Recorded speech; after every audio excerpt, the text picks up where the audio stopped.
প্ৰথমতে অলকা হোম কিটচেনৰ ফালৰ পৰা আপোনালোক সকলোকেই নমস্কাৰ।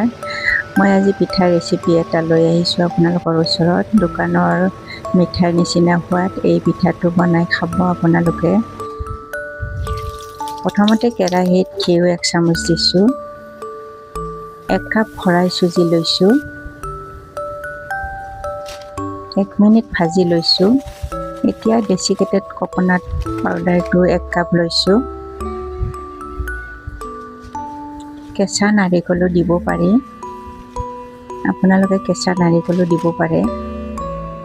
এয়া গুড় পাউডাৰ গুড়টো লৈছোঁ, 1 কাপ লৈছোঁ। 1 মিনিটৰ কাৰণে ভাজি ল'ম।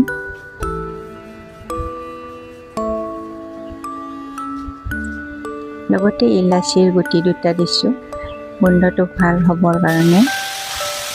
যিটো কাপেৰে মই চুজি লৈছিলোঁ সেই কাপটোৰে গাখীৰ 2 কাপ দিছোঁ।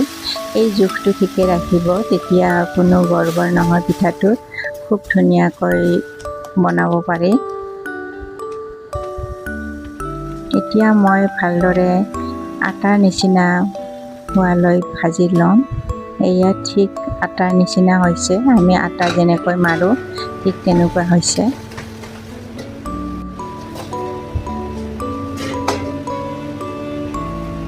এতিয়া ভালদৰে মুঠি ল'ম। এয়া ষ্টিম থালখনত অকণমান ঘিউ মচি লৈছোঁ। এতিয়া মই সৰু চামুচেৰে 2 চামুচ বগা তিল দিছোঁ। খাবলৈ ভাল হয় এই বগা তিলটো দিলে, নিদিলেও কোনো কথা নাই। এতিয়া গোল গোল আকাৰ কৰি মই অকণমান দীঘলীয়া শ্বেপ এটা দিছোঁ পিঠাকেইটাৰ। দেখিবলৈ ভাল হয় সেইকাৰণে দীঘলীয়া শ্বেপটো দিছোঁ, আপোনালোকে গোল কৰিও দিব পাৰে। এই পিঠাটো খাবলৈ খুব ভাল হয়, বহুত হেল্ডি হয়, ইয়াতে কোনো তেল ব্যৱহাৰ কৰা নাযায়। ল'ৰা ছোৱালীৰ কাৰণে টিফিনতো দিব পাৰে। ইভিনিং স্নেক্সৰ কাৰণে খুব ভাল হয়, খুব সোনকালে ৰেডি হৈ যায়। এইখিনিতে আপোনালোকৰ ওচৰত এটা ৰিকুৱেষ্ট, ভিডিঅ'টো চাই ভাল লাগিলে মোৰ চেনেলটো ছাবস্ক্ৰাইব কৰি দিব, লাইক কৰিব, কমেণ্ট কৰিব কেনেকুৱা লাগিল ৰেচিপিটো চাই। ৰেডি হৈ গৈছে, এতিয়া নেক্সট ষ্টেপটো কৰিম।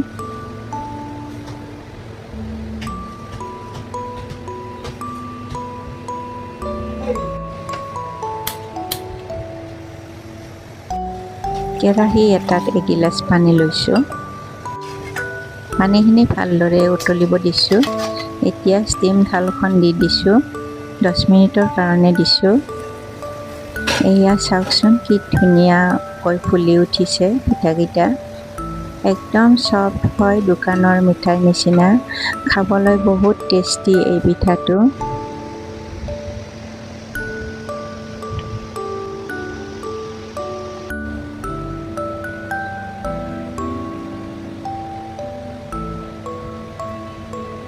এই পিঠাটো আপোনালোকে কেইবাদিনো ৰাখিব পাৰে, একো বেয়া হৈ নাযায়।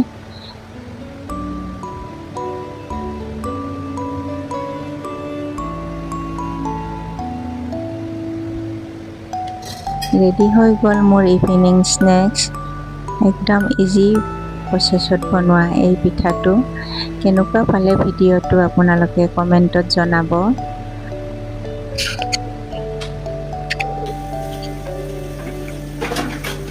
এয়া খাবলৈ লৈছোঁ, বহুত টেষ্টি হৈছে।